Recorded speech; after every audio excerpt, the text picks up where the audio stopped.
of muscles going from rib to rib, contracting the space between the rib during expiration.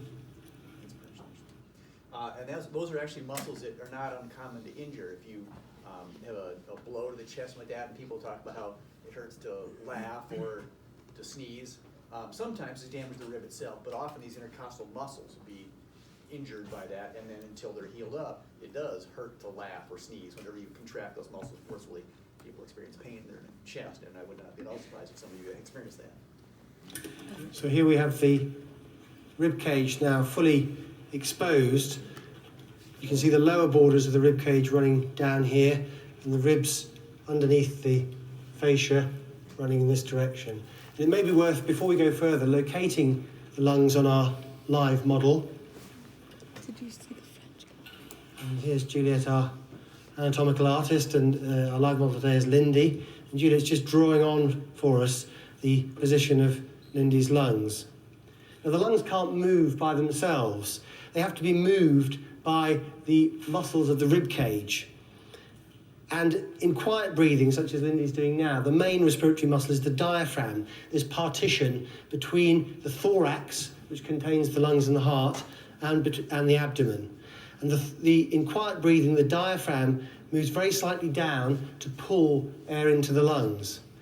In more vigorous breathing, such as when you're doing heavy exercise, the accessory muscles of respiration, if you do that again, Lindy, if you breathe in deeply, you can see up here at the top of the chest, as well as the intercostal muscles and some other of the chest wall muscles, aid the diaphragm in moving the rib cage. And the expansion of the rib cage that happens when these muscles work pulls air into the lungs. So the next part of the procedure that we're going to show you is opening the rib cage to reveal the thoracic organs, the heart and lungs, in their anatomical positions. And we'll talk more about that musculature when I get to rest. I'm now about to open the rib cage with this specialized scissor.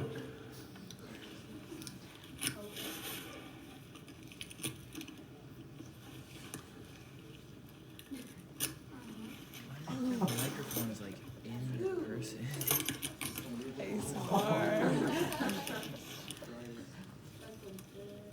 Oh, like clipping toenail.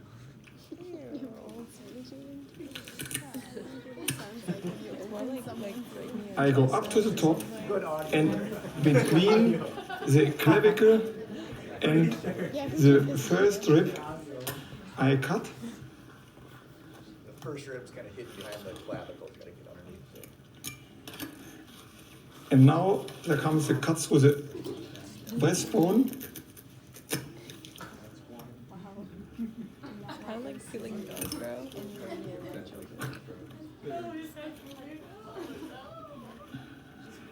And now I'm going down all the way.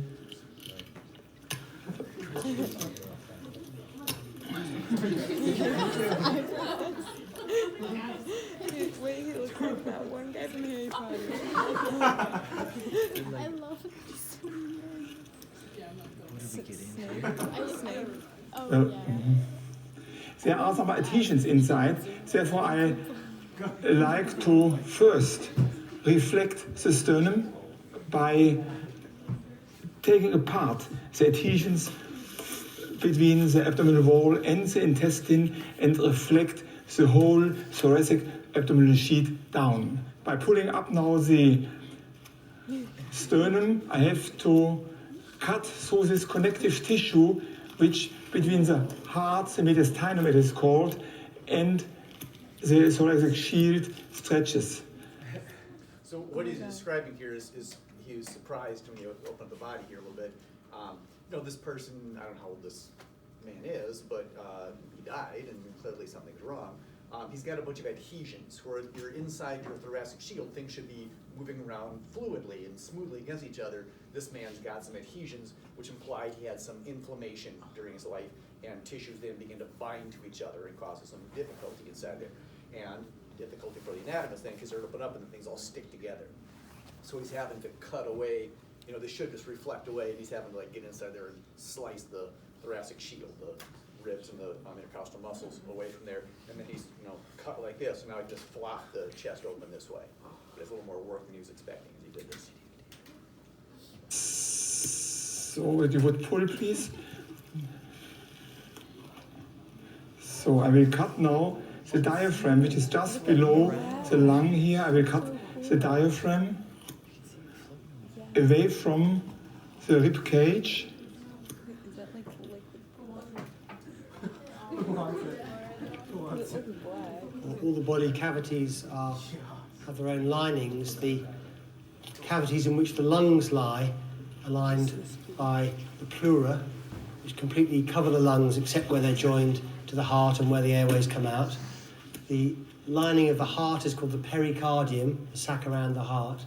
And then a bit lower down, the lining of the abdominal cavity is called the peritoneum. Dividing the thoracic cavity, in other words, the two pleural cavities, from the abdominal cavity is the diaphragm. The diaphragm is now very nicely to see here. It's quite a dome, you know, a dome. So you can understand how when that domed muscle contracts, it Okay, so he's gonna delve into the lungs first because they're superficial hard, but I'm gonna skip ahead to the heart and blood vessels.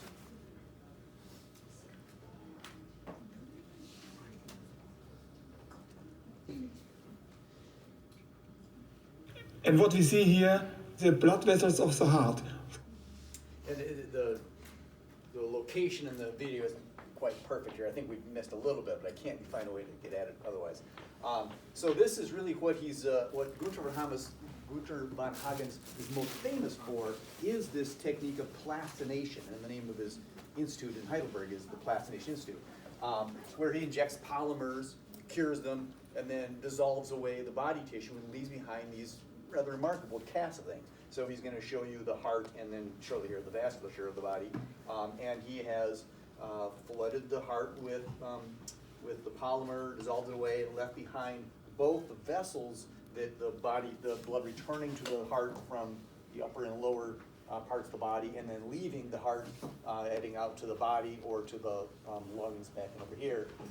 And then he's also illuminating the heart's own circulatory system too, because the heart is an organ, and so it needs oxygen and creates waste, and has to have a circulatory system for that too. So he's got kind of two things simultaneously shown here: the heart and the great vessels of the body, but also the heart's own circulatory system. And then shortly here he's going to show the capillary beds of the body, and you'll see some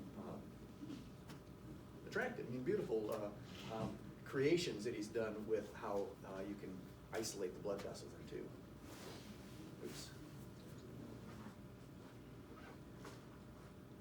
Heart, the blood goes to the head, and you see here very nicely injected the brain. To both sides of the body we go to the arms, but you see even here the thoracic shield is nicely injected. The blood goes everywhere, even into the bones here, all arteries down to the lower extremities. What's very clear in these really very beautiful specimens is the large arteries through which the blood is mainly distributed. But the really striking thing is the way our arterial system and our blood system goes everywhere throughout the body. Every single little cell in your body needs to have access to oxygen to keep its life fires burning. And you can see here, these blood vessels virtually outline our entire bodies. You can see here the dense blood vessel beds at the fingertips. You can see here the lips and the nose and the ears. And you can see underneath. You can see why when you get cold, your fingertips and your nose and your ears are what first feel that, because all those rich capillary beds in those parts of the body. This bed of vessels in the scalp, the very dense vascular bed of the brain. And I like to show you now how the blood actually moves in this gentleman, as we experimented it with the lung. We will do the same with the vessel.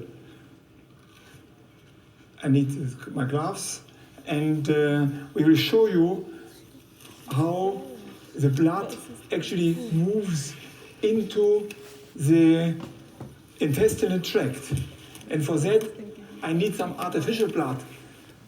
We have prepared for that, and up there is an artificial blood. Would you come down, please? And my assistants, thank you much, brings in Nadine the ladder.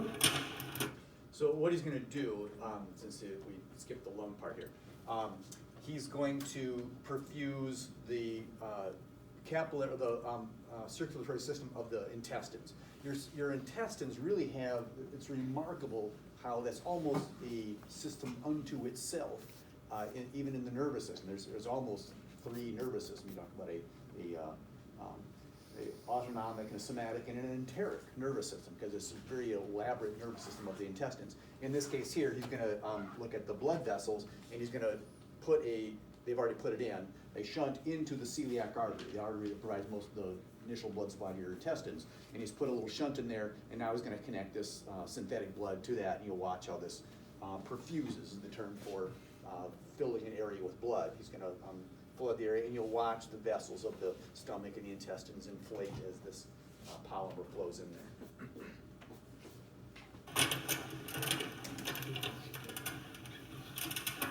And we like now to inject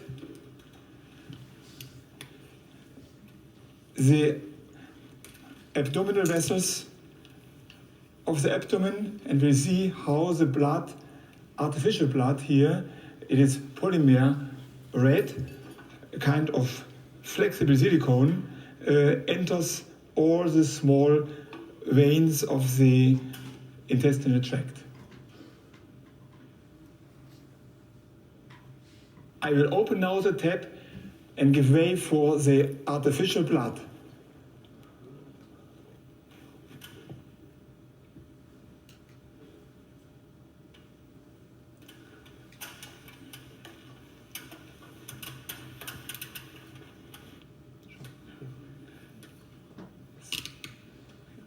And at first we see here the vessels around the stomach to fill up. So what we're seeing here is the filling up of a vascular bed. This is what the heart puts its energy into with every beat, pushing the blood around the vascular system, in this case the vascular bed of the intestine. And this is what the function of the heart is, to transfer its energy to pushing the blood around the circulatory system. Every vascular bed has to be filled, and in this case we're seeing the vascular bed of the gut being filled by the polymer. So why is he able to do this? Why isn't there blood already in these vessels? He's filling them. Why isn't there blood already in there? He drained it before bringing it over, so that when he was dissecting it, it didn't just bleed everywhere. That could be. It's all pulled Wait, at the bottom. don't dead bodies don't bleed? Nothing? Any ideas why are these vessels empty that he's able to do this? Is it all pooled at the bottom of him? Like I mean, I don't know how this. Well, I do know how he died because you don't see that how he died. He speculates how the guy died. But this man probably died in a hospital bed, laying on his back, and so blood would have pooled to the back of the body. We're now looking at these ventral blood vessels, and so. And then, of course, there's things about arteries and veins too that come into play here. But these vessels are empty for reasons we'll be seeing as we get into later.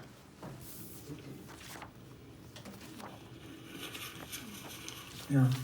Okay, so what I like to demonstrate is here the surface of the stomach now. It is very small vessels coming from both sides and filling even the space in between. We see here the large intestine nicely injected as well, and here the small intestine. What is always very impressive about this sort of demonstration is that when you place flow through a vessel, how it reaches every last corner of the vascular bed that vessel is responsible for supplying. The next, what I want to do is to remove the organs and then to slice open the heart.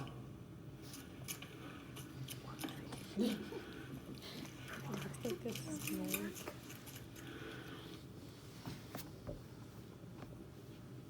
The lungs have been removed already. Now I'm ready to open the heart. To be able to do that, I have to open the pericardium. And the pericardium is just this sac around the heart, covered with a lot of fat in this case. So the heart is the world's most reliable pump. In a long human lifetime, it may beat 2 or 3 billion times. And the pericardium is the sac within which the heart sits and which stops it sticking to or getting tangled up in anything else within the thorax. In a moment, I will take the heart, and it looks very wonderful, so be prepared. And now I open the pericardium, and we look at the heart with a lot of fat covered, and in a natural position here, resting on the diaphragm, it is laying like that. Up here, we see the aorta.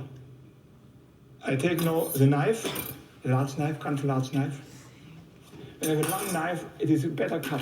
And now I will cut open the heart, just parallel to its diaphragm.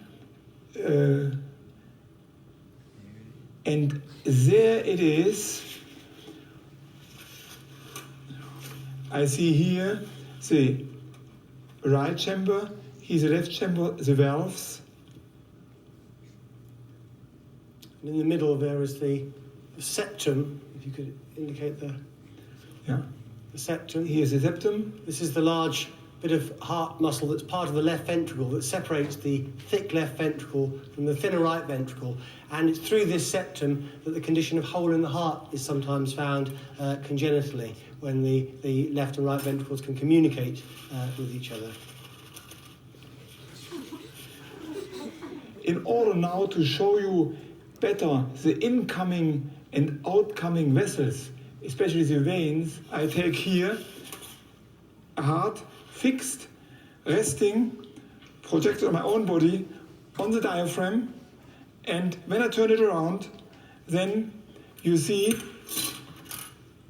here a vessel. This is a lower vena cava. Actually, the old blood, which has no oxygen anymore, goes up into the vena cava. From the top of the body, from the head, from the upper arms, there is coming from the lower vena cava the blood as well. So, and from here it runs out of the right heart to the lung, and when it comes back from the lung, it's oxygenated, and it goes just right in here into the left atrium, which is actually at the back of the heart. This is called the so-called venous cross of the heart. The blood from the lower part of the body enters here through the inferior vena cava, comes from the upper extremities and from the head through the upper vena cava, goes out through the right heart, right ventricle to the lung, and comes back from the lung oxygenated just from the right side and from the left side. Marius, could you show this? So actually behind me it would look like that. From the lung, from the body, and then going out here to the lung, and here the aorta to the head, all those vessels to the head. Here, here, and here. And at the back, the large aorta nurturing the lower part of the body. This plastinated heart just shows the same view that we'd seen in the bisected heart in the body. And you can see here a thin right ventricle. This is the ventricle that's responsible for pumping the blood to the lungs. And we see a thick left ventricle. And this has to be much thicker because this side has to pump the blood all the way around the body. So everybody knows what the heart is and roughly where it is, but it's a surprisingly difficult organ to understand. So let's just recap the flow of blood through the heart. It's got two pumps, the right side and the left side. The right side takes the deoxygenated blood from the body and pumps it out through the pulmonary artery into the lungs. The return from the lungs happens on the back of the heart. The pulmonary veins bring oxygenated bloods from the lungs into the left atrium. That then passes into the large chamber of the heart, the left ventricle, which pumps the blood out through the main